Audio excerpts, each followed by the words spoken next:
Guys আশা করি ভালো আছো। আজকে আবার একটা শর্ট বানাইতেছি। আজকে চারটা নায়িকা, তিন রাগে আর একটা প্লেয়ার তো থাকার কথা। আই থিঙ্ক যাই হোক, এটা না ওপেন করতে পারলো, এইটা ওপেন করব।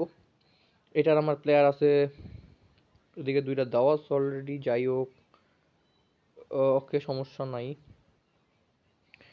এটা দিলাম। আচ্ছা, হয়ে গেল তিনটা প্লেয়ার ডান। এদিকে পাঁচটা প্লেয়ার নাই। ওকে, এটা ঠিক আছে। এটা আনট্রেডেবল, ঠিক আছে, চলবো। এই স্পিনটা মারি, বিসমিল্লাহির রহমানির রহিম। ইনশাল্লাহ ভালো একটা প্লেয়ার, ইনশাল্লাহ গাইস, ইনশাল্লাহ। তাড়াতাড়ি আয়, তাড়াতাড়ি আয়, তাড়াতাড়ি আয়। ভালো প্লেয়ার ইনশাল্লাহ, কোনো ভালো একটা প্লেয়ার ইনশাআল্লাহ। বিসমিল্লাহির রহমানির রহিম। ভালো প্লেয়ার। England, centre mid. আহা ফালতু।